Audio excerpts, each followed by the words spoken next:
212. Ladies and gentlemen, right now, we want to bring forth to the stage a very special guest, the undisputed. Nah, son, baby. And this is another episode. Can't help but swing it, boy. Swing it, brother, swing. And this is your host. Nah, son, baby. Here we go. Microphone check 1 2 1 2. This is your host, not son, baby, and this is another episode of Swingers After Dark, and I'm with my main man, Fred Savage. You know, when I first saw this dude, I was terrified. You know what I'm saying? Because he was a security guard for Club Seduction. Club Seduction was my first introduction into the Maryland swing lifestyle culture. So, you know, he used to always walk around with the mean mug, you know, intimidating because, you know, he had to put on that face so nobody could fuck up the parties. Because nowadays you got a lot of knuckleheads. But, you know, as time goes on, we met on a cool personal level. But he seems to be disgruntled, not necessarily disgruntled, but jaded about the swing lifestyle. I'm very disgruntled. Don't let him hide it. I'm disgruntled. The lifestyle is not the same no more. This shit is whack as fuck. I'm just going to be completely honest. So what makes the lifestyle whack now in contrast to when you first came into the lifestyle? When I first came into the lifestyle was about quality. Quality, not quantity. They care more so about trying to put some money in their pockets to pay their mortgage and their car notes and their child support than the lifestyle what it was designed for. They fucking it up for everybody. So who's to say they weren't doing it back when you first got in the game?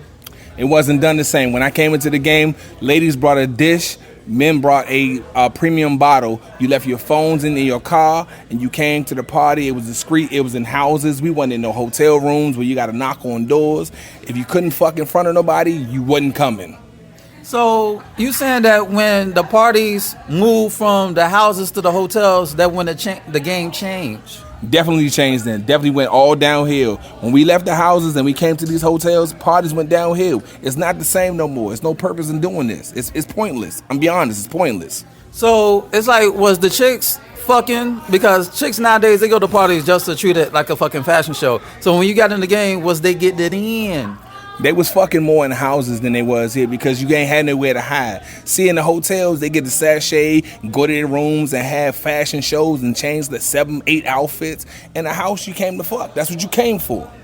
So what was that point, that moment that you told yourself, I'm getting the fuck out the lifestyle? 2011. That's when I first got in the game, 2011. That's when I was walking away. So what happened? What did you have, like a eureka moment? What was that moment that made you say, damn, it's not for me anymore? They started going to it was too many hotels and not enough houses. I couldn't do hotels. I mean, I was head of security. I can't make sure the ladies are safe and they locked in the rooms and shit. And this, that, and the third. I can't make sure you safe if you in somebody's room and they got his door locked. I can't open their doors. When it was in houses, if we had knuckleheads there and they was getting out of line, yo, Slim, you got to go. Now I got to knock on the door and wait for you to open the door. This shit's not the same. It's not the same. But you was working security back when I first came to Maryland in 2013, 2014, and I thought it was popping. But the funny thing about it is before lifestyle groups blew up on social media, the Maryland groups, they were like, yo, if I don't know you, fuck you. You know what I'm saying? If I don't know you, fuck you. Like, I needed, luckily for me, I have the gift of gab to socialize, but it was still difficult. You know what I'm saying? But now everything is wide open. They're more friendly. But back then in Maryland, it was close knit. It was a close knit family. So it was pretty much, it was Maryland, it was DC, it was Virginia. You had Delaware, a little bit of Delaware, a little bit of Philly mixed in there, but it didn't pretty much go too far past Philly. Jersey, a speckle or two, but that was it. So if you wasn't really from Maryland, Virginia, and DC, and kind of Delaware, that's why you ain't get no love. It's just what we did. It's just. So do you think that, you know, social media, it's like a gift and a curse? It's a gift because you could expand your social network, but it's a gift. I mean, it's a curse because it's like nobody's being vetted. Anybody could walk through them doors. It's not family anymore. No. You Because still being cliquish could be good sometimes. Because some motherfuckers don't need to be in your circle. No. You still family. You still family. Because even though social media has opened it up for New York and not saying nothing in Jersey and Florida and Texas, all of them still got family too. So you just you bringing your family to our family, and now we all becoming one family. The only difference is this one family is still hidden behind doors. It's not the same. Now I would love the all these atmospheres and this unitement to come together in one big ass house. That would be a party. But you have like a lot of egos. You have a lot of egos. A lot of it's like back in, I don't know if the spring 2014 when Mo Club Seduction, it was damn near all the DC, Maryland, Virginia groups celebrating her birthday, and she shut down three hotels in one lot. 3 hotels in one lot, and that was my favorite party to this day because it was mad people. I didn't see any bullshit, but I had fun. So do you think that the lifestyle could go back to that again? No.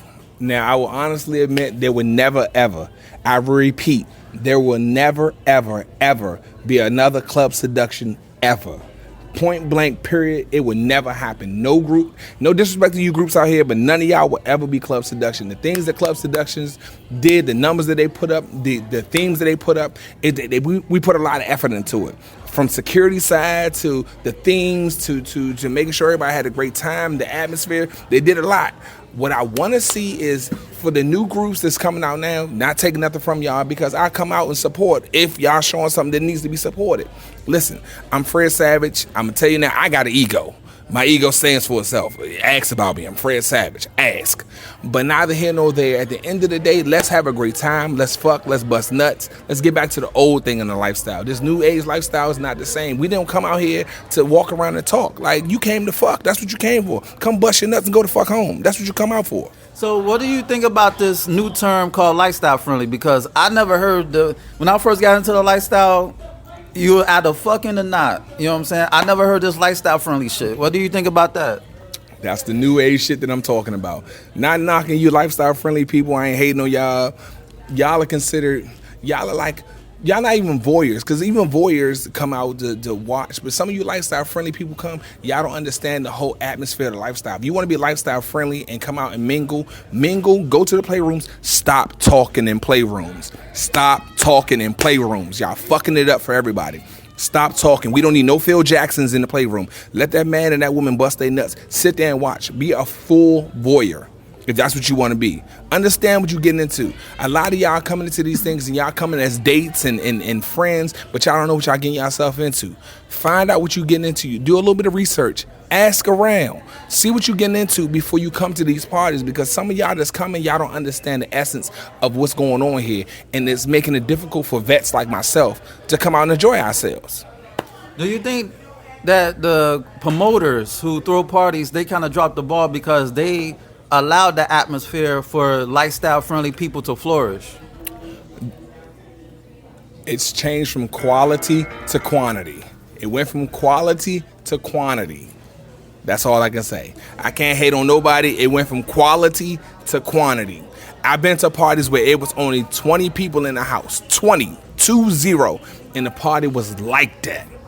I keep telling people that. You know what I'm saying? It's not the size of the party.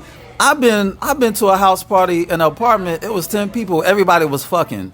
But now you go to a hotel party, it'd be 100 people, only 8 people fucking, and everybody, they treating it like a fashion show or a glorified meet and greet because it's all about the money. It's like the reason why I say the group owners and the promoters got to be held accountable, because you just can't allow anybody to walk through them doors, and you got to know who's bringing who. You know what I'm saying? Again, so back in the day when I came into this, it was on Yahoo Messenger. So if you didn't get the email to come, you wasn't invited. This whole I'm coming, now I'm bringing my best friend and my cousin Tyrone and my nephew Tommy and his baby mother and her sister and all these motherfuckers who's not in the lifestyle, you couldn't do that. If you didn't get the email and you wasn't on the list for the email, you did not get in. That's what we need to go back to. Let's cut out a lot of these people who just come in and they're not coming for to enjoy the full essence of the lifestyle. They coming to talk about people. They ruining the fun in this. It's no longer fun. It's not fun no more. It's funny you say that because when I first got into the lifestyle in 2011, it was a Yahoo group.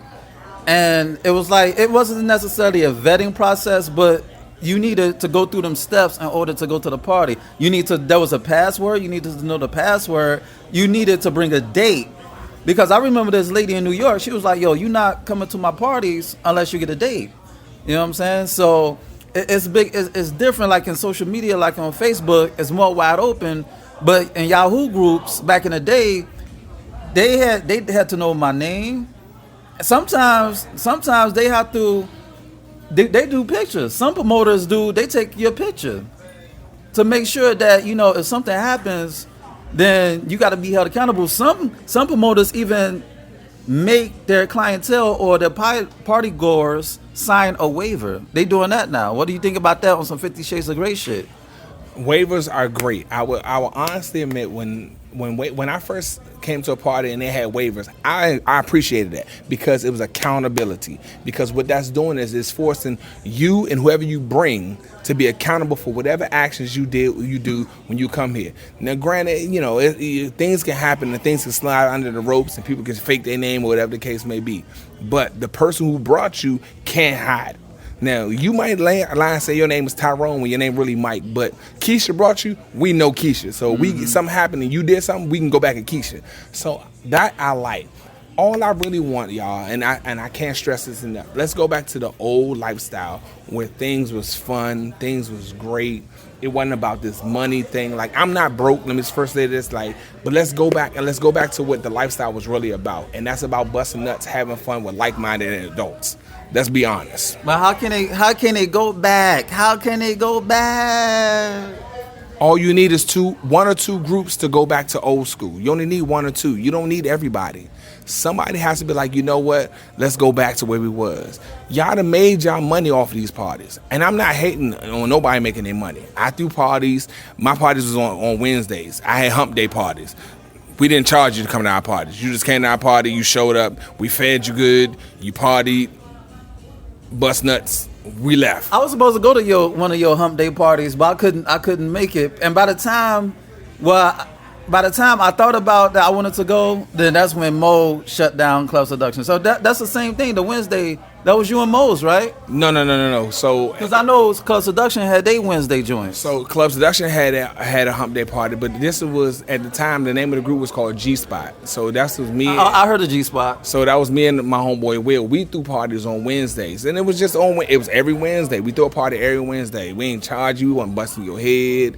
You just came, you did it was for like-minded people. It'd be maybe 20, 30 people tops. That's it. That's all. But when you had a ball, everybody left, and you got fed good, you bust nuts good, and you went home. That's what you did. Do you think that how people handled drama back in the day is different from now? Very much so.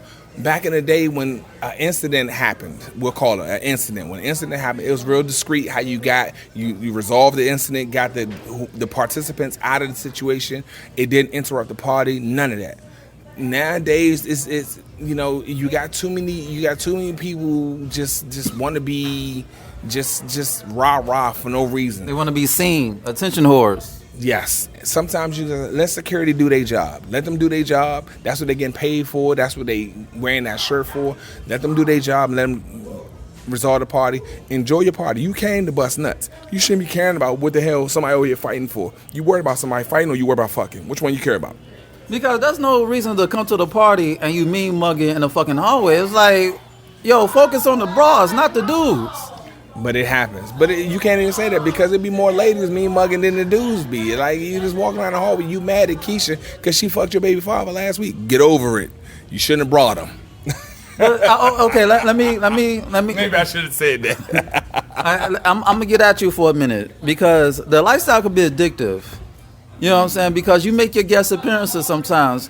Even though you said you left the game, what makes you even come to events? Not necessarily to participate, but you know, just to show up and show your face, because it's still something about the lifestyle that intrigues you, that attracts you. It doesn't go away in its entirety. You know what I'm saying? So, in all honesty, so for me to come back out to a lifestyle party is because I genuinely from the bottom of my heart, real life, fuck with that individual. For whatever reason they may be, I genuinely like that individual. I fuck with that individual, and I'm gonna come out and I'm gonna show support. So for me to come out, it's not saying that I'm the biggest dude or whatever the case may be, but for me to come out is because I genuinely fuck with you. Because I don't come to play no more.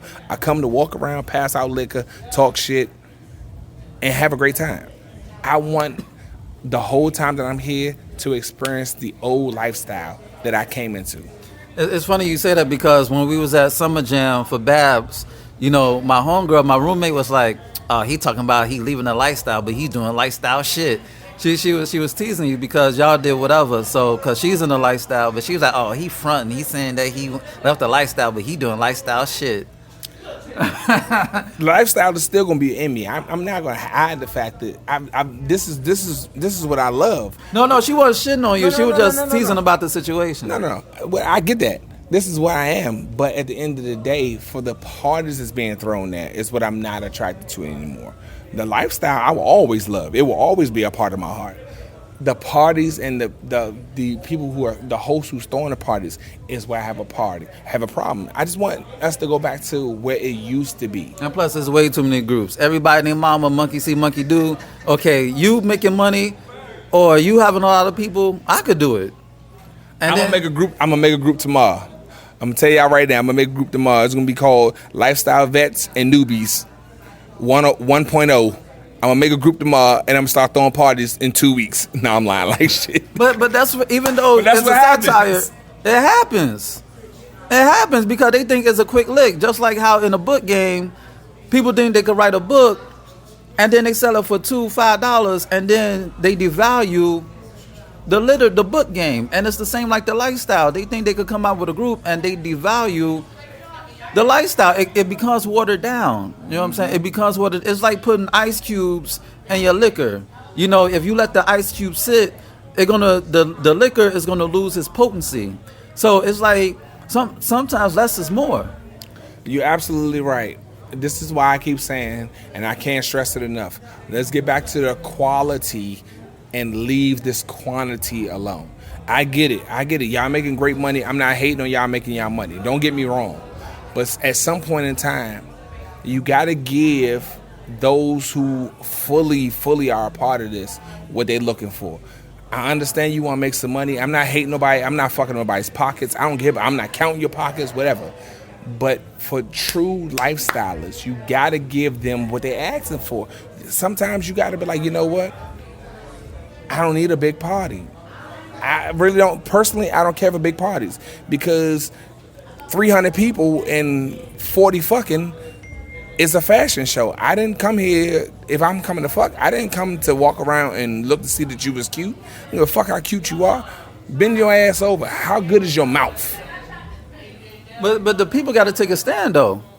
The people got to say enough with the fuck shit. I want quality. They have the demand got to be there for the supply. Nobody's going to take a stand because they don't want to take the chance of getting kicked out of the group and not being allowed to come to parties. Me personally, if you tell me I can't come to your party, fine. It don't bother me none. I ain't been to a party in 7 years. I don't care. I just started going to a party 3 weeks ago. So it's not going to make me no never mind. So then nobody don't want to change. If the people still supporting those groups, nothing going to change. But the promoters, so it's like a cycle. But the cycle has changed. So the cycle from when I came in was more about the quality of the people. It was more about coming to like-minded individuals, busting nuts, enjoying yourself. Again, when I came into this, it wasn't even about money. The ladies brought a dish. The men brought a premium bottle of liquor. Premium. You wasn't walking. Not liquid crack. You wasn't walking in with Saveka and Amsterdam and Velikov and all that. You was bringing a premium Teleport. Yeah, you want to walk in with that. You was walking with a premium bottle of liquor. The ladies brought a dish. It wasn't even about the money. It was about like-minded individuals getting together and enjoying each other. That's what it was about. I know it's never going to get back to that level because it's become a cash cow. And commercialized.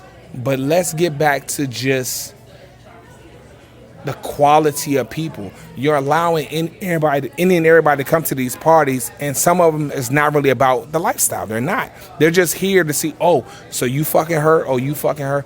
They get back and get on social media and be like, oh, yeah, I saw Tyrone. Tyrone was fucking 5 bitches tonight. Why would you talk about Tyrone fucking 5 bitches? But clearly you was watching this nigga and his dick. Stop watching people. If you come to these parties, come bust your nuts, go home. If you come to be a reporter, go the fuck home. We don't need no reporters here. This ain't 7 on your side. Get the fuck out of here. I'm sorry, man. We about to go, man. And on that note, this has been another episode of Swingers After Dark, and this is your host, Not Some, baby. Check out my website at www.notsonblaze.com. That's www.nahsumblaze.com. And check out my ebook, You, Me, Us, Them, The Swinger Manifesto. It's on Nook, Kindle, iBooks, Google Play. Go get it. Shoot me an email at swingpodcast@gmail.com. That's swingpodcast@gmail.com. And hit me up with any questions or concerns that you may have. Rate, share, subscribe, and comment on this podcast. Yeah, dig.